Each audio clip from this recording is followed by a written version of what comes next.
Okay, welcome back. This is an original Tales First story about in-laws assuming they can do whatever they want. This assumption didn't last. Let's begin.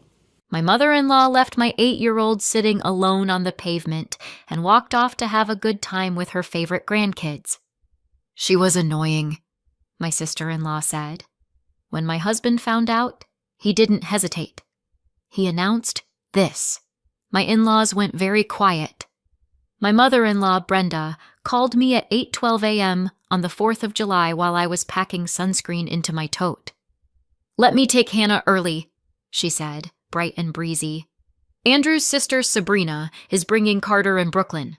We'll grab a spot by the bandstand before it gets crowded." Andrew looked up from the kitchen counter where he was cutting strawberries, waiting for my answer. Hannah, already in her red, white, and blue sneakers, bounced on her toes. I hesitated because Brenda liked to run things her way, but Hannah was excited to be included, and Andrew gave me a small nod like, "It'll be fine." "We'll meet you by the food trucks near the bandstand," I said, making it simple on purpose. Brenda laughed. "Perfect. We'll see you later." Hannah hugged me fast, then ran out with her little flag and her hair half braided. As the car pulled away, Andrew slid an arm around my waist and kissed the top of my head. "We'll be right behind them," he said. I told myself it was just a parade. I didn't know I'd just handed over my whole morning.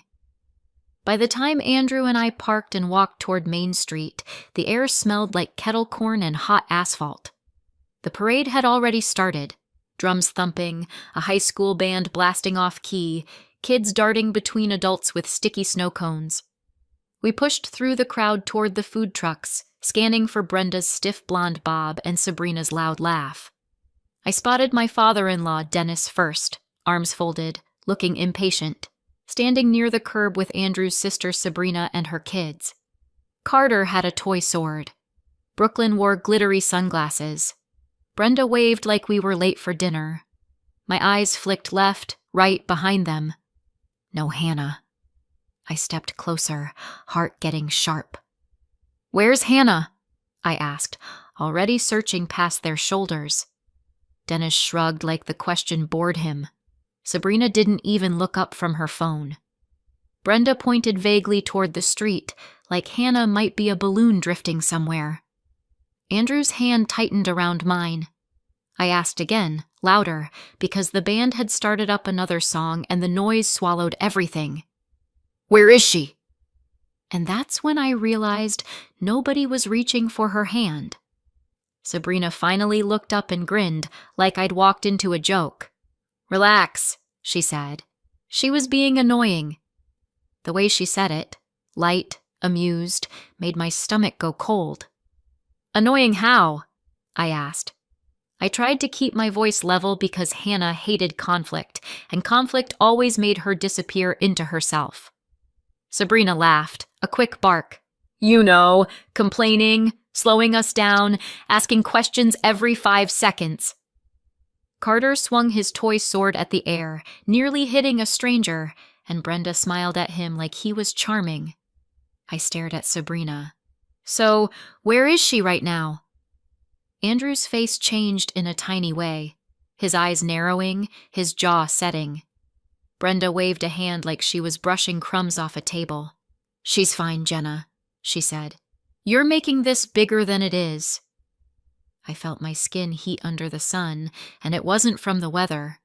I scanned the curb again, then the gaps between people, then the side street behind the barricades. My daughter didn't have a phone. She didn't know where we were parked. She was 8 years old in a crowd of strangers. Sabrina's smile didn't move, but the stakes did. Brenda leaned in like she was sharing gossip. "She told us her foot hurt," she said, almost laughing. Then she said she couldn't walk. She rolled her eyes. "It was drama, Jenna. She wanted attention because Carter and Brooklyn were excited." I stared at her mouth as she said it, like if I watched closely enough, I'd understand how an adult could sound so casual about a child in pain. "Her foot hurt?" I repeated. Andrew's head snapped toward Brenda. "What do you mean she couldn't walk?" he asked, voice low.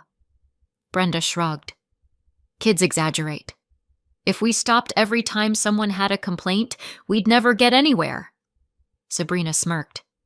She was doing that thing where she drags her feet and sighs like she's 40. Dennis chuckled once, like it was all entertainment. I felt my fingers go numb around my tote strap. Okay, I said, forcing calm. So you stayed with her, right? You sat her down until we got here. Brenda blinked slowly, like I was being difficult on purpose. We told her to sit, she said. She was safe. Brenda and Sabrina said safe, like it was a guess. Sabrina tipped her chin toward the far end of the block where the crowd got thicker near the barricades. We told her to sit on the curb, she said, casual as ordering fries. She wouldn't stop whining, and we weren't missing the parade because she wanted to be dramatic. My lungs stopped working for a second. You left her? I asked. Sabrina's laugh came again, brighter this time. Left, sat, same thing. She's 8, not a baby. Brenda nodded along. She can follow directions. I could hear the marching band, the cheering, the whistle of a police officer directing traffic, but all of it was suddenly far away. Andrew stepped forward. Show me, he said, clipped. Sabrina pointed again, but her finger didn't land anywhere specific. Over there somewhere, she said. By the lemonade stand, or maybe closer to the strollers. Whatever. She was sitting. She'll still be sitting. Brenda added, and if she got up, that's on her. I looked at the sidewalk packed with legs, folding chairs, wagons, and toddlers in headphones. You don't even know where she is, I said. Brenda and Sabrina had lost my child like you lose a spot in line. Andrew didn't argue. He just took off, pushing gently but firmly through the bodies, calling, Hannah! I followed, my tote slamming against my hip, my eyes searching every patch of sidewalk and every face at kid height. Hannah! I yelled, trying to keep panic out of my voice because panic didn't help.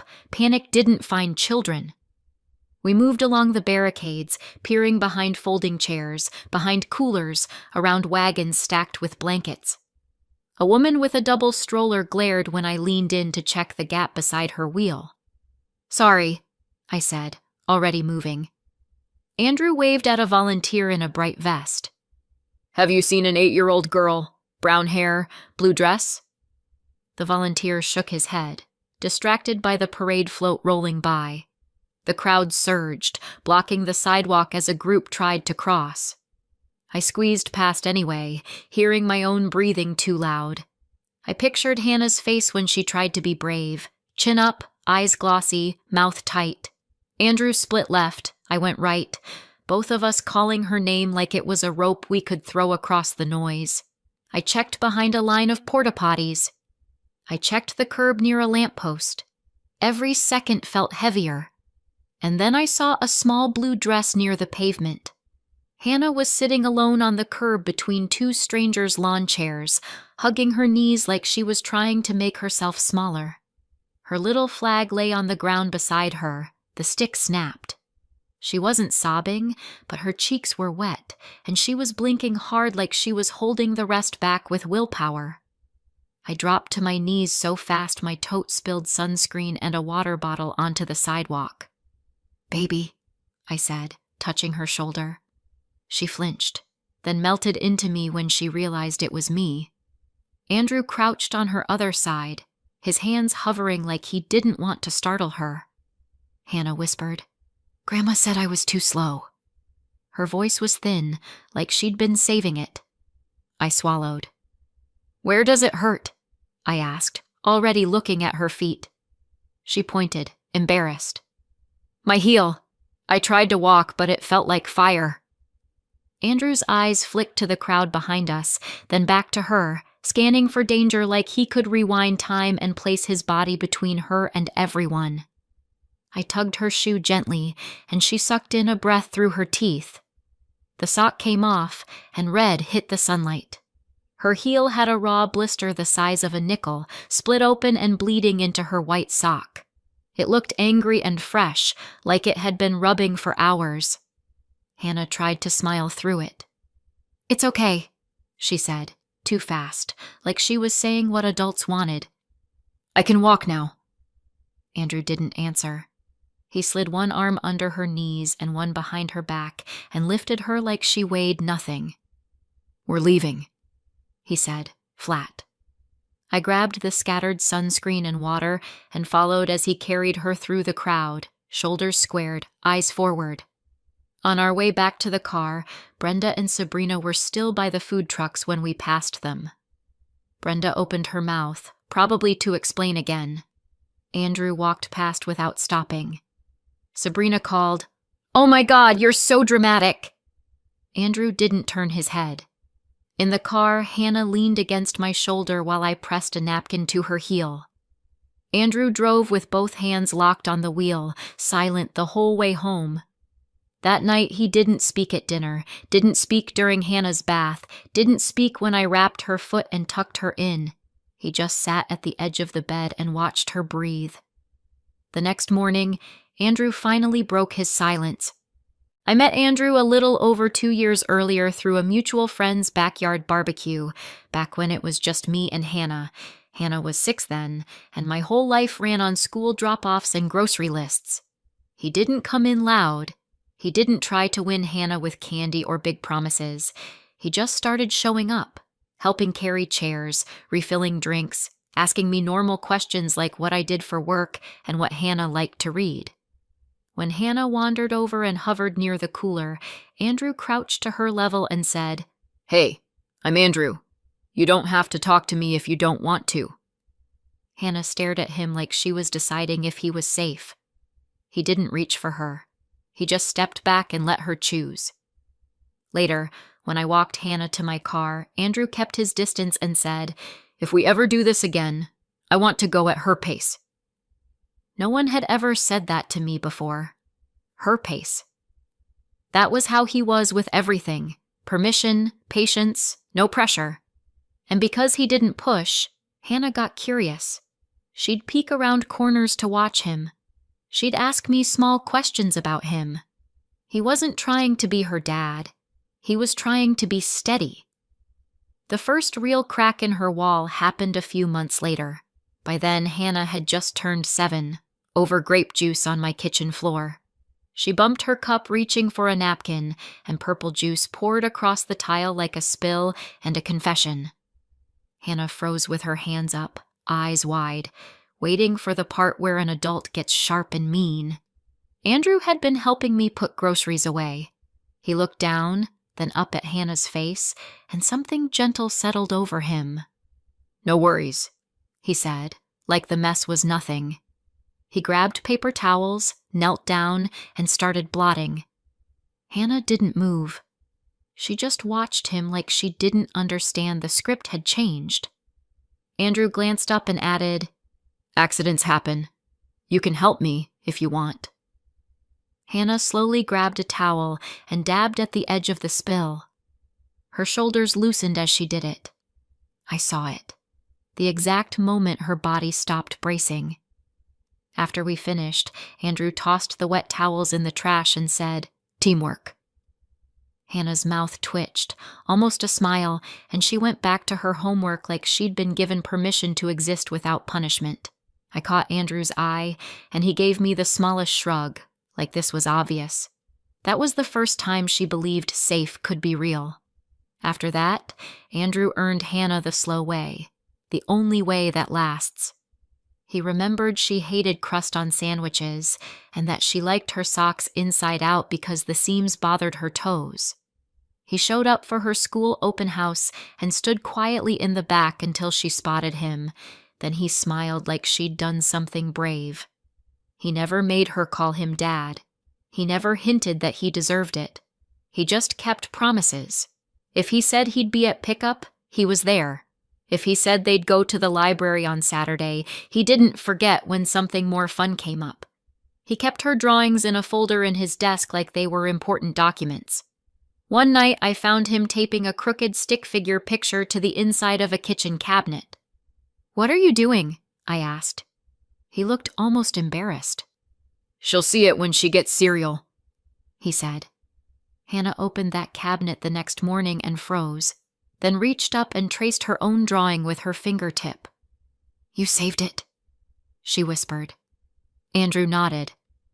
"Of course I did." Her whole face softened. It wasn't fireworks.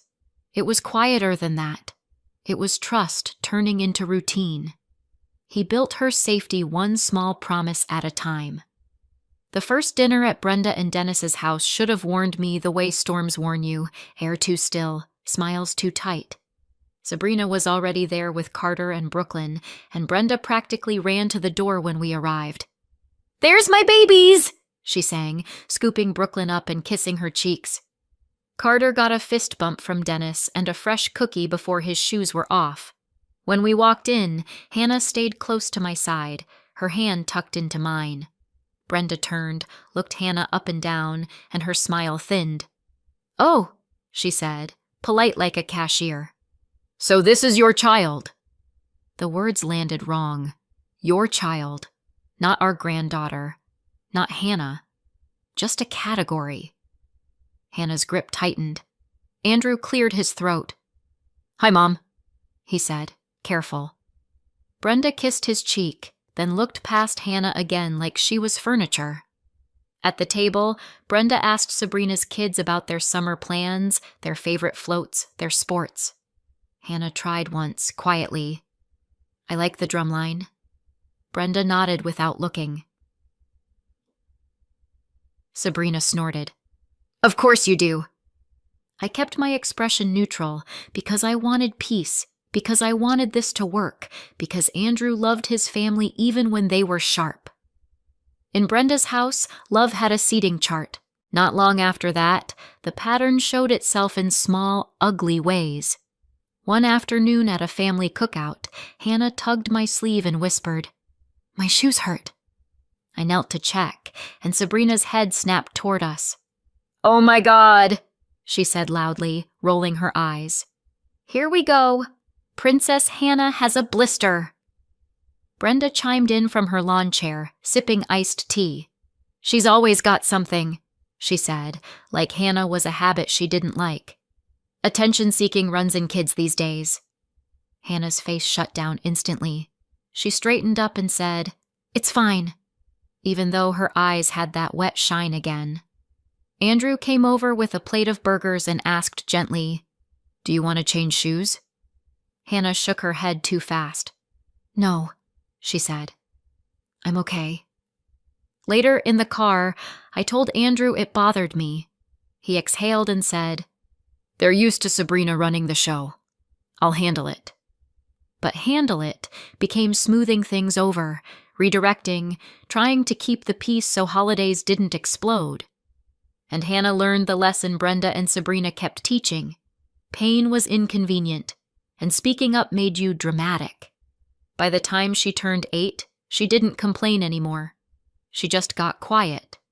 By 8, my daughter was already training herself not to limp. Back home that afternoon, I sat Hannah on the closed toilet lid and ran warm water in the tub. I cleaned the blister carefully, the way you handle something that hurts just to look at. Hannah watched my hands like she was watching for a reaction. "I'm sorry," she blurted. "I didn't mean to slow them down." The words hit me harder than the blister did. "Stop," I said gently, keeping my voice calm on purpose. "You never apologize for pain." Hannah's eyebrows pulled together, confused like I'd spoken a different language. "But Grandma said," she started, then stopped herself like she wasn't allowed to finish.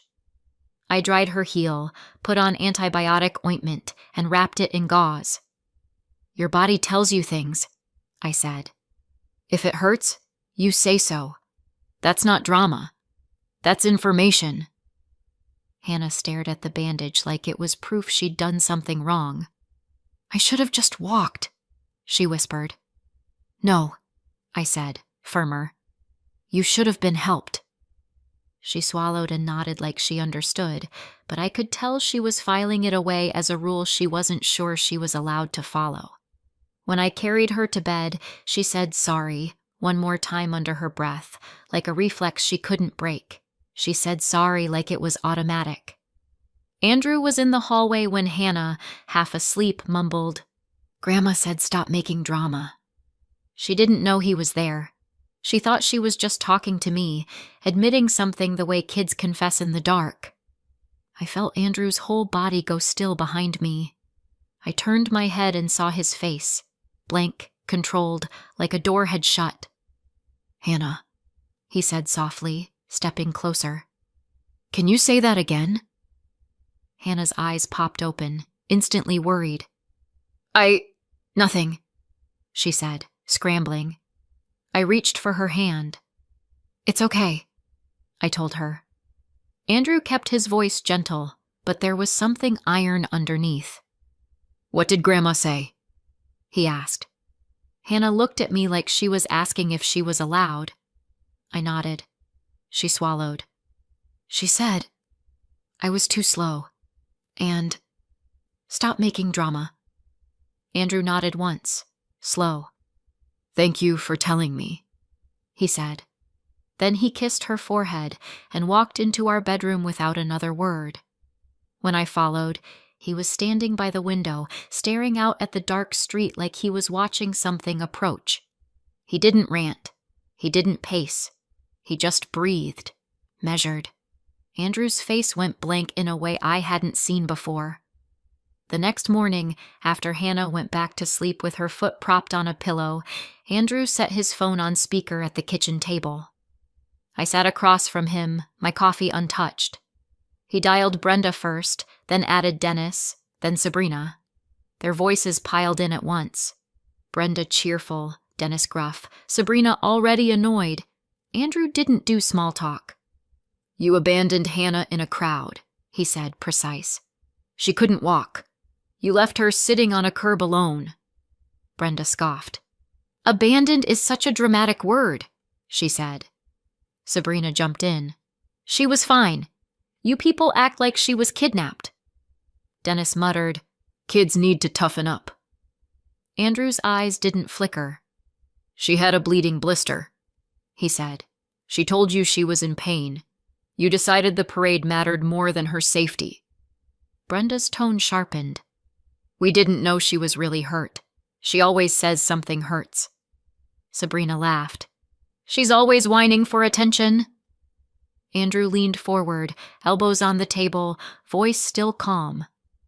"When you made Hannah feel disposable," he said, "you made yourselves disposable to me."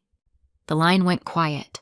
No apology, no argument, just silence so heavy it felt like a choice. I could hear their breathing through the phone. Andrew ended the call without waiting for them to fill the silence. Then he opened his banking app like he was checking the weather. "What are you doing?" I asked, even though I already knew. He didn't look up. "I'm stopping the support," he said. For months, years, he'd been sending his parents money because Brenda always had a tight month and Dennis always had a temporary situation. It added up to $800 toward their rent, $250 for a car payment, $150 for a phone bill, every month, like an automatic obligation. He clicked into the scheduled payments and canceled them one by one, calm, methodical. "Andrew," I said quietly, because cutting off family money felt like a cliff. He finally looked at me. "They left her," he said.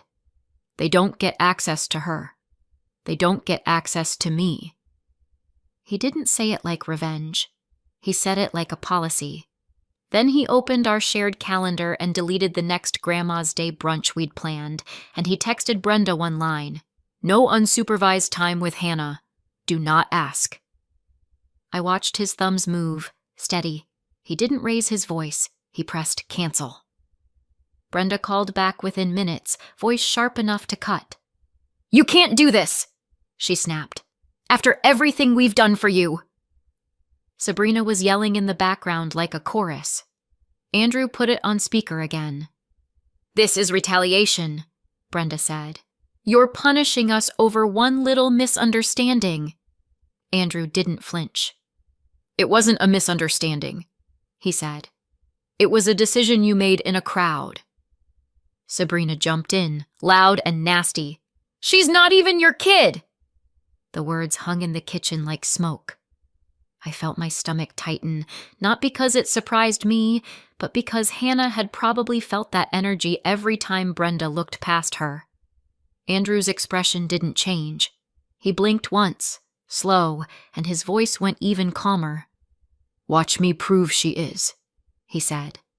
Brenda started to talk over him. "You owe—" Sabrina shouted something else.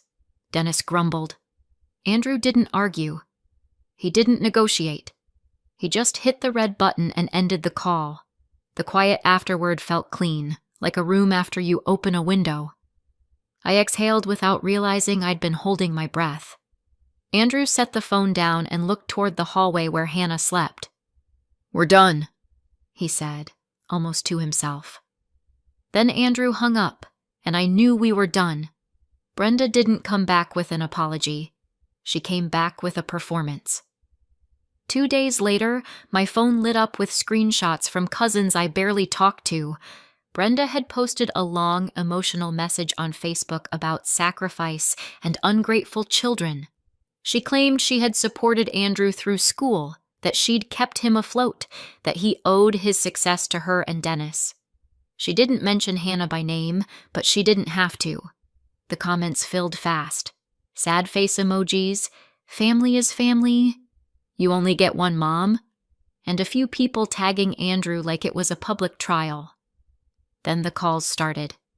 Aunt Peggy left a voicemail that began with a sigh and ended with, "Be the bigger person." A cousin texted, "Your mom's crying." Dennis's brother called Andrew and said, "This is embarrassing." Andrew listened to exactly one call, expression unreadable, then set his phone down and said, "She's trying to buy sympathy." I watched him scroll Brenda's post, not reacting, like he was reading a receipt instead of a story. "Do you want to respond?" I asked. Andrew's eyes flicked up. "Not with feelings," he said. "With facts." She was trying to rewrite our lives in real time. That night, Andrew opened a folder on his laptop labeled Payments, like he'd been quietly preparing for this exact moment. He didn't rant. He didn't type in anger. He posted screenshots, dates, amounts, bank transfers, showing what Brenda and Dennis had actually paid for him. Almost nothing.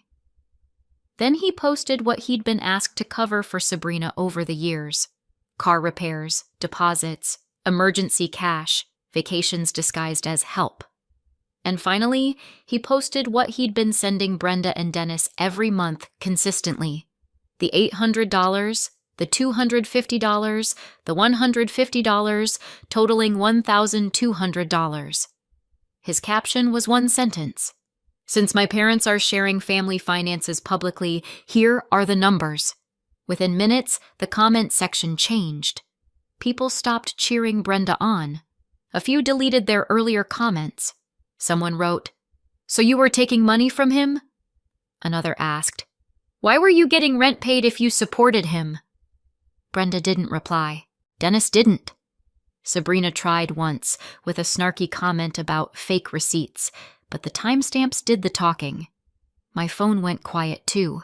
The same relatives who had been so eager to call and guilt Andrew suddenly had errands, dinners, silence. The loudest thing on the post became the silence. 3 days after that, I got a call from Hannah's summer program office while I was folding laundry. The secretary's voice was polite but firm. "Hi, Jenna," she said. "We have a situation." My spine went straight. "What kind of situation?" I asked, already walking to the kitchen. "A woman named Brenda is here," the secretary said. "She's claiming to be Hannah's grandmother. She wants to pick her up early from the program." My hands started shaking, but my voice stayed calm. "She's not on the pickup list," I said. "Do not release Hannah." The secretary didn't hesitate. "We won't," she said. She's insisting. She says you're keeping family away. I heard muffled noise in the background, like Brenda's voice rising. Tell her, I said, choosing each word, that she needs to leave. If she doesn't, call security or the police. The secretary said, understood, and hung up. Andrew was home within 10 minutes, moving fast but controlled, like he'd shifted into a mode I hadn't seen before. We met the program director in the lobby while Brenda stood near the office window, lips tight, trying to look wronged. She saw Andrew and lifted her chin, like she expected him to fold. Andrew didn't stop walking. That's when the fight moved to the doorway of the program office. The program staff didn't let Brenda win a single inch. The director told her clearly that she wasn't authorized. Brenda's face pinched, and she tried a softer voice. I'm her grandma, she said, like the title should unlock doors. I just want to see her. The program director didn't budge. You're not on the list, she repeated. Brenda's eyes snapped to me. This is Jenna, she said, pointing like I was a problem to be solved. She's manipulating my son. Andrew stepped forward, his shoulders squared but his tone flat. Don't come to her school again, he said. Brenda's mouth opened, ready. Sabrina wasn't there, but I could hear her in Brenda's posture, the practiced outrage. You're tearing this family apart, Brenda hissed. Andrew didn't argue. You did that, he said, when you left Hannah on the curb. Brenda flinched like he'd slapped her with the truth. She tried again, softer, eyes shiny. I said I was sorry, she whispered. Andrew's expression didn't change. You blamed her, he said. That's not sorry. We walked out with Hannah 20 minutes later, her backpack bouncing, unaware of most of it. In the car, Andrew took a slow breath and said, No contact, permanent. His thumb hovered over his phone, then moved. His thumb hovered, then he muted their threads and started blocking numbers. After the school incident, the extended family suddenly developed boundaries of their own, mostly because the story had stopped working. Aunt Peggy stopped calling. The cousin who'd texted "Your mom's crying" never followed up. The group chat went from active to dead, like someone had pulled the plug. Brenda tried a different angle next. Long messages that started with, I'm sorry you feel hurt, and ended with, but Hannah really does overreact. Every apology came with a hook. Every love you came with blame. Andrew didn't respond. He archived everything. When Brenda tried emailing, he filtered it. When Dennis tried calling from a different number, Andrew let it ring and then blocked it too. Hannah asked once, cautiously, Are we going to Grandma's again? Andrew crouched beside her and said, No, not anymore. He didn't say it like a punishment. He said it like a safety rule. Hannah nodded slowly, like she'd been waiting for an adult to finally choose her without qualifiers. That night, Andrew and I sat at the table and made a list of every place Brenda could try to push. School, activities, neighbors, and we tightened each one, quietly, methodically. It wasn't dramatic. It was maintenance. Peace isn't loud, but it holds. Andrew didn't stop at blocking numbers. Within a week, he scheduled a consultation and came home with a stack of paperwork. Hannah's biological father had been out of the picture for years, and he'd already signed the consent forms. I'm going to adopt Hannah, he said, like he was stating tomorrow's weather. My throat tightened. You don't have to, I started. He cut me off gently. I want to, he said, and I'm doing it now. There were forms, background checks, home visits, letters from teachers, notarized documents, real steps that took time and patience. Hannah sat at the table coloring while Andrew filled out page after page, occasionally asking me for dates or addresses. At one point, Hannah looked up and said, Is this about Grandma? Andrew paused, then answered honestly. It's about you, he said. It's about making sure nobody can ever treat you like you're optional. Hannah stared at him for a long second, then slid a drawing across the table. Stick figures labeled me, Mom, Andrew, and a house with a big door. Andrew took it and tucked it into the paperwork folder like it belonged there. He wasn't just drawing a boundary. He was changing her future. A year later, we sat in a small courtroom in suburban Illinois with Hannah in a simple dress and her hair neatly combed.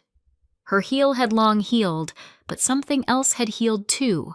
Her posture, her voice, the way she walked into a room like she had a right to be there. Andrew wore a suit that didn't quite match his shoulders, and he kept smoothing the same spot on his tie like his hands needed something to do.